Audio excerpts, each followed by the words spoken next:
Film ini dibuka di sebuah fasilitas di Bergen, Norwegia. Dr. Jorgen, salah satu ilmuwan di sana, sedang melakukan sebuah eksperimen pada tikus laboratorium. Salah satu eksperimennya membuahkan hasil yang luar biasa. Dia pun memberitahukan rekannya, Dr. Andreas, kalau apa yang mereka teliti selama ini berhasil.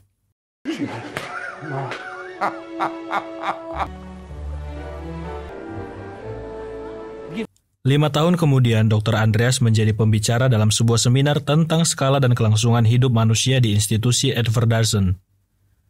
Dia menjelaskan latar belakang bagaimana institusi ini didirikan, juga peran institusi ini dalam bidang sains supaya bisa menolong umat manusia. Mereka menilai kalau bumi yang kita tinggali ini sudah kelebihan populasi, sehingga hal ini bisa menjadi ancaman besar umat manusia di masa depan. Penyebab semua bencana yang terjadi saat ini adalah iklim ekstrim, bencana cuaca yang dampaknya buruk untuk persediaan makanan dan air. Ada satu solusi yang mungkin terlihat ambisius dan di luar nalar manusia. Tapi semua jerih payah mereka selama bertahun-tahun meneliti membuahkan hasil, dan hari ini dengan bangga mereka menunjukkan hasilnya. Satu-satunya solusi yang praktis untuk masalah populasi manusia di bumi. Dr. Jorgen yang tubuhnya sudah mengecil mengejutkan semua orang yang berada di ruangan itu. Please take your seats.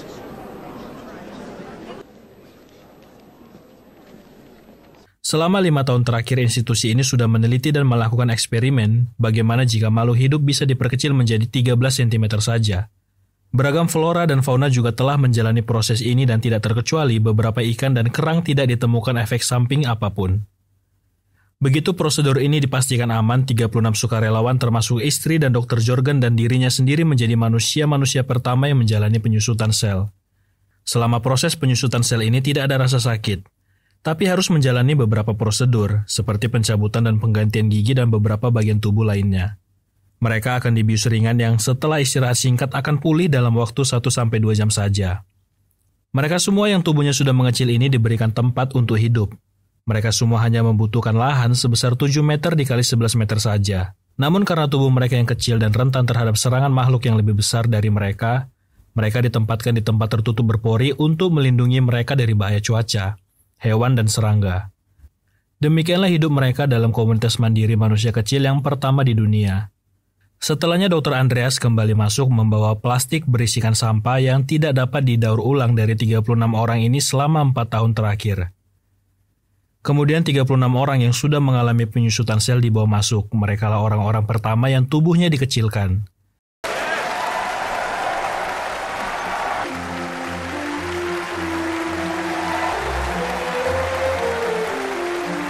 Bahkan beberapa dari mereka sudah mempunyai anak atau bayi manusia kecil pertama. Sekarang institusi mereka memberitakan terobosan besar ini ke seluruh dunia. Tentu saja hal ini membuat kagum semua orang termasuk Paul, seorang pria yang bekerja sebagai terapis untuk orang yang pernah mengalami cedera serius. Paul tinggal bersama ibunya. Di rumah, ibu Paul juga melihat berita tentang manusia yang sudah mengecil ini. Ibu Paul sendiri menderita fibromialgia sehingga dia harus merawat dan memberikan pengobatan. ¿Se duele o es más como una 10 tahun kemudian, setelah terobosan besar manusia bisa mengecil ini menimbulkan pro kontra di setiap negara.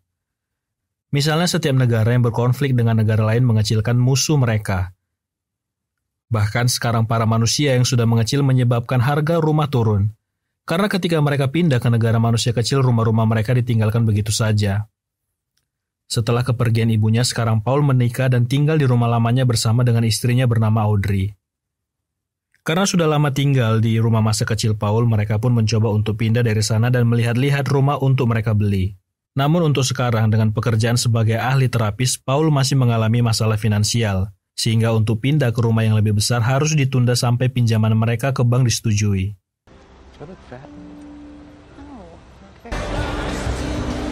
Anesthesiology. Keesokan harinya, mereka datang ke acara reuni sekolah di mana ada teman mereka yang sudah mengecilkan tubuh. Mereka adalah pasangan Dave dan Carol yang datang ke acara reuni sekolah dengan bentuk tubuh yang sudah mengecil. Mereka menjelaskan kalau menjadi manusia kecil malah mendapatkan banyak benefit. Contohnya ketika datang ke reuni sekolah, mereka mendapatkan kelas pertama dalam penerbangan. Sebenarnya alasan dari Dave mengajak istrinya untuk mengecilkan badan bukan untuk menyelamatkan bumi dari masalah kelebihan populasi, melainkan karena benefit yang mereka dapat setelah mengecilkan tubuh. Contohnya menghapus segala tekanan terutama soal uang. Kini Dave dan istrinya hidup bagaikan raja di Laserland, sementara Paul dengan ukuran tubuh normal masih hidup di rumah masa kecilnya. Paul bercerita kalau istrinya ingin pindah dari rumah itu, tapi untuk saat ini dia tidak punya uang untuk membeli rumah yang diinginkan istrinya. Tentu saja Dave menyarankan untuk mengikuti jejaknya mengecilkan badan. Toh juga sekarang hidup si Dave lebih enak dibandingkan dulu sewaktu dia hidup normal. Dave menyarankan kalau dia serius ingin mengecilkan badan mereka jangan salah memilih komunitas. Dia harus memilih tinggal di Laserland karena di sana tempat untuk rumah terbaik, perlengkapan terbaik, dokter terbaik, dan banyak fasilitas mendukung lainnya. Kembali ke rumah, Paul dan Audrey berdiskusi bagaimana enaknya kehidupan baru Dave dan Carol yang badannya diperkecil. Di saat yang bersamaan juga ada pesan masuk kalau pengajuan pinjaman Paul ditolak bank sehingga rencana mereka pindah dari rumah ini tertunda. For us or not. Yeah, so let's not waste a lot of time.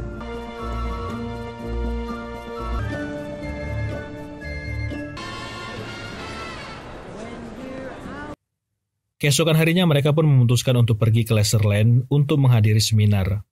Jeff sebagai pembicara hari itu menunjukkan bagaimana rumah impiannya bisa tergapai setelah dia mengecilkan badannya. Sementara kalau dengan tubuh normal dia baru bisa mendapatkan rumah seperti ini dengan kerja 20-30 tahun lagi. Sementara itu istrinya baru saja belanja perhiasan yang kemudian memamerkan berlian dan perhiasan-perhiasannya yang dia beli. Tapi yang membuat mereka semua yang datang di sana terkejut adalah harga dari perhiasan itu. Di Laserland perhiasan itu hanya senilai $83 atau senilai 2 juta rupiah. Nominal ini juga seharga uang belanja mereka selama 2 bulan di Laserland. Tentu saja berbeda dengan kehidupan manusia normal, pasti harga perhiasan itu bisa sampai ratusan juta dolar.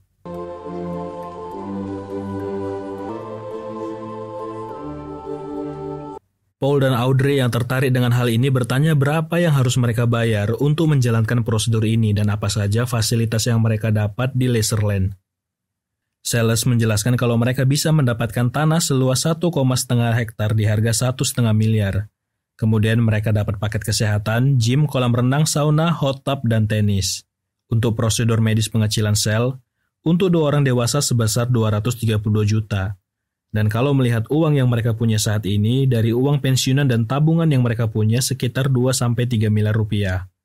Mereka mengira kalau nominal ini tidak cukup, padahal kalau di Laserland harta mereka bisa menjadi seharga 201 miliar rupiah. Tentu saja ini nominal yang fantastis untuk mereka yang kesulitan uang di dunia orang normal. Audrey juga bertanya kalau hal ini baik kenapa si sales ini tidak melakukan pengecilan sel. Tampaknya Audrey sedikit ragu dengan prosedur ini. Namun sales menjelaskan alasan dia belum bisa melakukan pengecilan sel karena suaminya pernah menjalani operasi sendi, sehingga hal itu tidak bisa dilakukan dalam prosedur ini. Paul dan Audrey yang tertarik dengan hal ini menjual seluruh barang mereka dengan harga yang murah, karena di Laserland $1 saja bisa naik berkali-kali lipat. Beberapa dari teman mereka mengadakan pesta untuk mereka karena keputusan yang mereka ambil untuk mengecilkan sel. And you guys didn't consider... But Audrey thought they were a little stingy with the amenities, especially given... Let's go for it.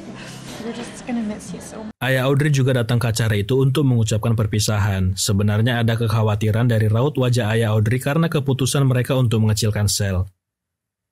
Sementara itu, seorang pria yang dalam keadaan mabuk di bar sangat kontra dengan prosedur pengucilan sel ini. Dia kesal dengan kenyataan kalau para orang-orang yang mengecilkan tubuh mereka ini mendapatkan banyak keuntungan lebih banyak dibandingkan mereka yang berukuran normal. Apalagi mereka tidak memberikan banyak kontribusi terhadap mereka yang berukuran normal.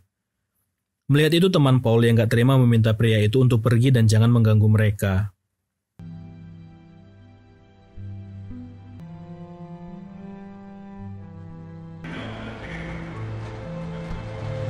Keesokan harinya, Paul dan Audrey pun berangkat menuju fasilitas tempat proses pengecilan sel dilakukan. Di perjalanan juga mereka satu bus dengan orang-orang yang sudah mengecilkan tubuh mereka. Salah satu dari mereka berkata untuk jangan gugup karena ini adalah keputusan yang baik. Sampailah mereka di fasilitas yang kemudian menjalani serangkaian pertanyaan untuk memastikan bahwa mereka yakin dan siap. Juga menjelaskan kalau prosedur ini tidak dapat diubah dan beberapa efek samping dari prosedur ini seperti cacat, dan yang paling parah bisa menyebabkan mereka kehilangan nyawa. Tapi tampaknya Paul dan Audrey siap untuk menjalani prosedur ini.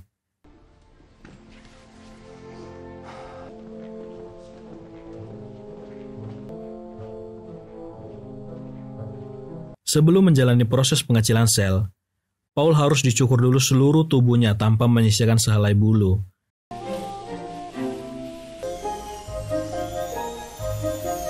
Kemudian gigi-giginya dicabut yang menjadi salah satu prosedur juga.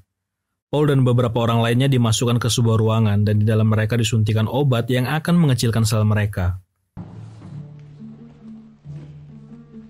Tidak perlu menunggu lama, proses pengecilan sel pun selesai dilakukan. Mereka pun dipindahkan dengan perlahan ke tempat selanjutnya di mana gigi mereka ditanam dengan gigi yang baru. Di saat Paul siuman dengan tubuh yang sudah diperkecil, perawat pun datang untuk melihat kondisi Paul. Dia pun masuk membawa makanan untuk Paul, sebuah biskuit berukuran besar, tapi untuk manusia bertubuh normal, biskuit itu berukuran kecil. Paul pun bertanya apakah istrinya sudah selesai juga melakukan prosedur ini.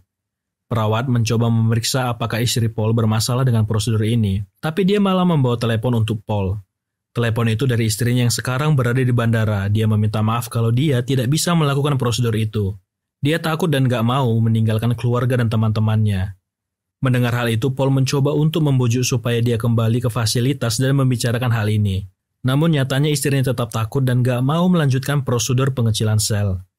Dalam penyesalan dan kekecewaan, Paul harus tetap menjalani kehidupannya. Sekarang dia hidup di Laserland yang dibatasi oleh kubah yang menutupi tempat mereka dari orang berukuran normal.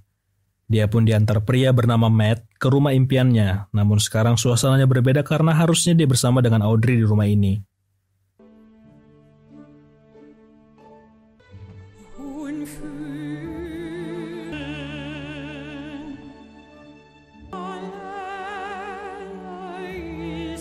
Paul dalam kesendirian dan depresinya menonton laporan berita tentang 17 aktivis Vietnam yang sudah dikecilkan tubuhnya diseludupkan ke dalam sebuah kotak TV.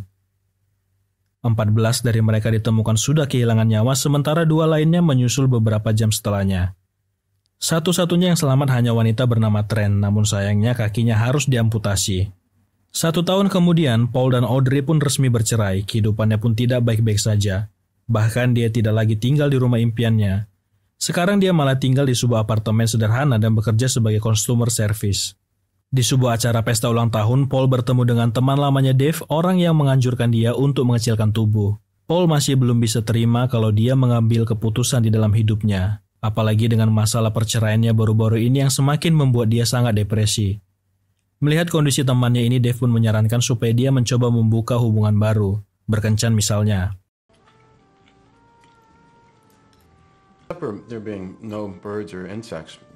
Namun nyatanya Dave sekarang sudah mencoba untuk berpacaran kembali dengan seorang ibu tunggal. Selama makan malam mereka, wanita itu selalu berbicara mulai dari anaknya yang takut melihat kakek dan neneknya yang bertubuh besar, orang-orang normal yang menatap aneh para manusia bertubuh kecil, dan juga berita di TV yang berisi cuaca ekstrim di bumi akhir-akhir ini. Di tengah percakapan mereka, tetangga lantai atas apartemen Paul menyalakan musik dan pesta yang sangat kuat sehingga makan malam mereka sedikit terganggu. Paul berteriak supaya tetangganya mengecilkan sedikit musiknya. Namun Dusen, tetangganya malah datang ke acara makan malam mereka dan mengundang mereka untuk gabung ke pestanya juga. Tapi tawaran itu ditolak Paul karena dia sedang kencan. Setelah kencan mereka, Paul berharap kalau hari Minggu ini wanita itu membawa anaknya bertemu dengannya. Tapi menurut wanita itu, langkah ini terlalu cepat sehingga Paul pun memutuskan untuk tidak melanjutkan kembali hubungan mereka. Setelah makan malam yang berakhir buruk, Paul pun memutuskan untuk bergabung ke dalam pesta Dusan. Di sana dia berkenalan dengan Conrad, seorang kapten kapal laut. Keluarga Conrad ini dari generasi ke generasi semuanya menjadi kapten dan alasan dia mengecilkan tubuhnya lagi-lagi karena uang.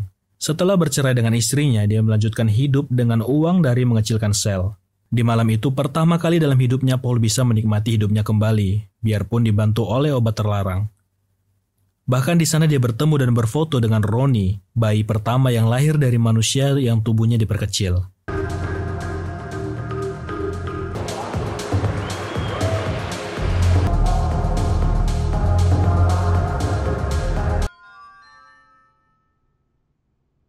Paul masih belum pulih sepenuhnya dari sisa mabuk tadi malam. Pandangannya teralihkan ke aktivis dari Vietnam yang kakinya sudah diamputasi. Sekarang dia bekerja sebagai cleaning service untuk bertahan hidup di Laserland. Di pagi itu juga, Dusen menyapa dan membuatkan kopi untuk Paul karena melihat kalau Paul masih belum bisa pulih dari sisa mabuknya tadi malam. Dusen bercerita bagaimana dia bisa sampai ke Laserland. Lagi-lagi bukan karena untuk membantu bumi mengurangi populasi. Namun karena dia tidak bisa kaya di tempat orang yang bertubuh normal, dia memutuskan untuk mengambil kesempatan berbisnis di Laserland. Di sini dia berbisnis layaknya orang bertubuh normal. Dia menjual cerutu, makanan, bahkan sampai minuman keras tanpa pajak dan tidak perlu berurusan dengan pemerintah. Memang hal ini ilegal, tapi di Laserland hal ini tidak terlalu penting. Dia dan saudaranya termasuk Conrad berbisnis bersama di Laserland. Bisa dibilang kalau Dusen ini adalah seorang broker atau perantara. Jadi kalau Paul butuh sesuatu, dia bisa menyiapkan. Selagi berbicara, perhatian Paul teralihkan ke Trent, aktivis dari Vietnam yang sebelumnya ditemukan di kota televisi. Dia menemui Trent yang sedang mencuri beberapa obat dari apartemen Dusen untuk temannya. Tujuannya menemui Trent karena melihat kalau dia sangat menderita akibat dari kaki palsu yang digunakannya. Karena dulunya Paul adalah seorang terapis, dia mencoba untuk membantu Trent mengatasi masalah kakinya dan mengajari Trent untuk berjalan lebih baik. Trent melihat kalau Paul bisa membantunya. Dia pun berniat mengajak Paul untuk ikut ke tempat tinggalnya dengan tujuan supaya Paul membantu temannya yang sakit. Dan obat-obatan yang tadi dia curi itu adalah untuk temannya yang sakit. Namun yang tidak diketahui Paul, tempat tinggal mereka para imigran ini sangat jauh. Dan di luar dari kota Laserland, bahkan mereka harus masuk dari lubang dari tembok kota. You were so famous a couple years ago. I mean, everybody was.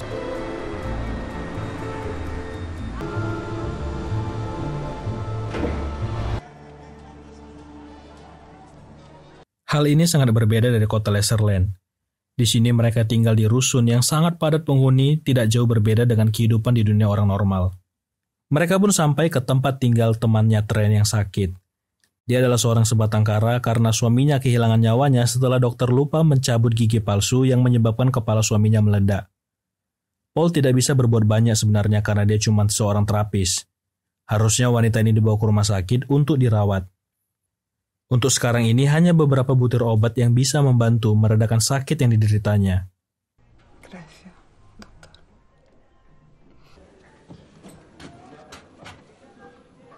Keesokan harinya Paul kembali ke tempat tinggal wanita itu, namun sayangnya wanita itu sudah kehilangan nyawanya. Trent memberikan banyak dosis obat berlebih untuk wanita itu. Trent meminta tolong supaya Paul memperbaiki kaki palsunya. Sambil memperbaiki kaki palsunya, Trent bercerita kalau dia rindu sekali dengan desanya. Karena di sana enak dan dingin berbeda dengan kehidupannya di Laserland. Namun bukannya memperbaiki kaki palsu, secara tidak sengaja Paul malah mematahkan kaki palsu Trent. Karena merasa bersalah, Paul pun menggantikan semua pekerjaan Trent hari itu sampai membawakan barang belanjaan Trent. Kembali ke rusun, Trent dan Paul membantu beberapa orang lansia dan juga seorang bocah yang terkena jamur di tubuhnya. Seharian dia membantu Trent dan melihat seluruh kegiatan Trent selama di rusun. 2 minggu setelahnya, karena kaki palsu Trent juga belum diganti, Paul masih membantu Trent sebagai cleaning service. Dan hari ini mereka harus membersihkan apartemen milik Dusen. Dusen yang melihat Paul jadi cleaning service tertawa karena sebelumnya dia jadi customer service, dan sekarang malah menjadi seorang cleaning service. Paul menjelaskan kalau dia harus melakukan ini karena mematahkan kaki palsu Trent. Kakinya baru datang mungkin 6 minggu sampai sebulan lagi. Melihat situasi ini, Dusen membantu Paul supaya lepas dari Trent. Dusen pun menjelaskan kalau mereka harus melakukan perjalanan ke Norwegia untuk mengirim beberapa barang dan untuk saat ini, mereka butuh Paul untuk ikut bersama mereka. Paul pun berjanji kalau setelah dari Norwegia, dia akan mengganti kaki palsunya Trent dan perjalanan ini hanya sekitar 10 hari saja. Dikarenakan tujuan mereka ke Norwegia, Trent malah ingin ikut membantu, karena dia punya hutang budi kepada koloni yang ada di Norwegia. Terutama dengan Jorgen, ilmuwan yang berhasil menemukan cara untuk mengecilkan sel manusia. Jorgen dulu pernah mengirim surat ke Trent setelah dia keluar dari kota televisi. Di dalam suratnya, dia berharap untuk Trent datang ke Norwegia dan bertemu dengannya. Itulah alasannya ingin ikut perjalanan ke Norwegia yang di luar rencana mereka.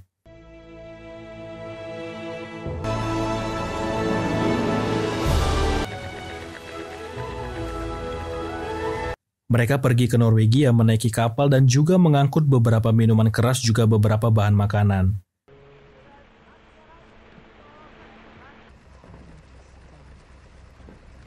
Keesokan harinya, Paul bertemu dengan ilmuwan Jorgen. Namun raut muka Jorgen terlihat sedih, hal ini karena nasib manusia yang berada di ujung tanduk. Sebuah gas metana keluar di Antartika, hal ini akan menjadi akhir dari segalanya. Itulah alasan Jorgen dan istrinya ikut dalam perjalanan ini ke Norwegia, tempat di mana koloni manusia pertama berada. Jorgen bercerita kalau selama bumi ini ada, dunia sudah mengalami 5 kepunahan, dan sekarang ini dunia akan mengalami kepunahan lagi. Sebenarnya, institusi tempat Jorgen meneliti sudah memprediksi hal ini, dari bencana, perubahan cuaca, perang nuklir, dan kekurangan makanan. Ditambah lagi gas metana yang akan membersihkan populasi manusia. Sebenarnya penyusutan sel ini adalah solusi dari itu semua. Tapi di dunia ini hanya 3% manusia yang mengecilkan selnya dan sudah tidak ada lagi waktu. Sementara itu, kedekatan antara Paul dan Tran pun terjadi. Karena sering bersama sampai ke Norwegia ada momentum di mana mereka melakukannya.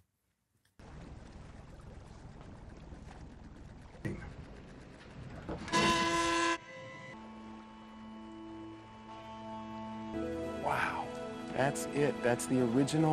Keesokan harinya mereka pun sampai ke Norwegia, tempat di mana awal peradaban manusia bertubuh kecil pertama kali tinggal. Ternyata selama ini ilmuwan Jordan sudah membangun sebuah bunker untuk bertahan hidup dari bencana yang akan datang. Bunker ini punya banyak persediaan makanan dan minuman, juga obat-obatan untuk bertahan hidup sampai bumi kembali membaik setelah kiamat. Di acara makan malam, Dr. Jorgen mengajak seluruh koloni masuk ke dalam bunker perlindungan besok. Memang awalnya pasti berat karena mereka tidak akan melihat dunia luar sampai waktu yang sangat lama, sampai di mana bumi memulai ulang alam dan isinya setelah bencana besar. Seluruh koloni mendukung gagasan dari Dr. Jorgen, termasuk Paul yang terkesima dengan pidato dari Dr. Jorgen. Dalam lamunannya, Paul disadarkan oleh Tran yang berkata kalau besok mereka bisa pulang karena tujuan dosen mengantar barang sudah selesai dan sudah dibayar juga. Namun kalau melihat dari ekspresi Paul, dia malah ingin tinggal dan ikut masuk ke dalam bunker bersama para koloni. Karena menurut Dr. Jorgen ini satu-satunya peluang untuk menyelamatkan hidup manusia. Kalau Tran ingin banyak membantu orang, harusnya dia menolong koloni yang ada di sini. Paul menganggap kalau koloni yang ada di luar tembok Laserland sudah tidak punya harapan lagi. Melihat hal ini, Tran melaporkan ke Tuan Dusen dan Conrad kalau Paul sudah menjadi gila karena mau masuk ke dalam bunker dan mengajak dirinya ikut bersamanya. Tentu saja Dusen menganggap itu juga hal yang konyol dan kalau dia mau membantu mereka, dia bisa menyumbangkan benih dari dirinya sama seperti apa yang Tuan Dusen dan Duren lakukan. Namun Paul tetap ngotot kalau dengan cara masuk ke dalam bunker adalah satu-satunya cara untuk mempertahankan keberlangsungan hidup manusia. Dia menganggap kalau apa yang dia alami selama ini tidak ada yang kebetulan. Bagaimana dia bisa sampai ke sini dan semua masalah yang dia alami sampai dia memutuskan untuk mengecilkan tubuhnya, itu semua sudah takdir hidupnya supaya bisa membantu melanjutkan hidup manusia, dan ini adalah peluang dia untuk berbuat sesuatu yang berarti dalam hidupnya. Ada ucapan dari Tuan Dusen yang masuk akal tentang hal ini. Misalnya mereka ini sudah jadi seperti kultus, dan juga kiamat masih terjadi mungkin 100 tahun lagi. Dan dalam 100 tahun itu apakah benar mereka yang ada di dalam bunker bisa bertahan? Lagi pula mereka bisa menjadi gila di dalam sana dan bisa saling menghabisi nyawa satu sama lain. Mereka malah bisa punah jauh sebelum mereka yang ada di luar bunker.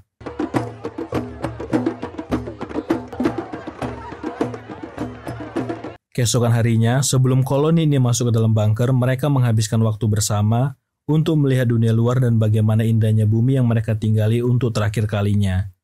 Di saat itu, Tran masih berusaha menyadarkan kalau langkah yang akan diambil Paul itu konyol. Dia juga bertanya di hari sebelum mereka sampai ke Norwegia, momen mereka itu bagi Paul apa? Apakah itu cuma hubungan biasa, hubungan sementara atau dia punya perasaan cinta terhadap Tran? Namun Paul menggantung perasaannya ke Tran. Sebenarnya dia ingin bersama dengan Tran, itulah alasan dia mengajak Tran untuk ikut masuk ke dalam bunker bersama para koloni. Namun kalau bertanya di tahap apa mereka sekarang, Paul masih belum bisa menjelaskan ke Tran kemana arah hubungan mereka.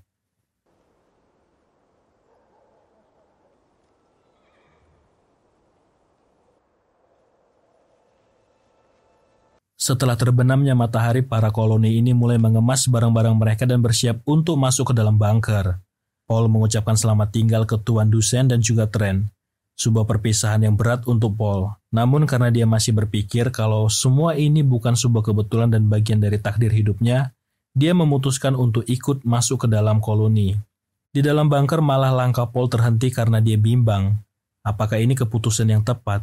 Apalagi setelah dia mendapatkan informasi kalau mereka harus mendaki dulu untuk menghindari banjir dan setelahnya turun lagi ke bawah. Perjalanan mereka ini memakan waktu selama 11 jam untuk sampai ke tempat di mana koloni mereka bertahan hidup.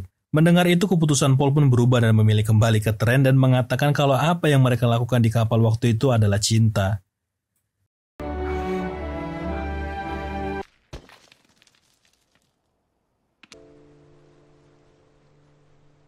Mereka memutuskan kembali ke Laserland, tempat di mana dia dan Trent bertahan hidup, dan membantu komunitas manusia kecil yang masih bertahan hidup dan tersisa di Laserland.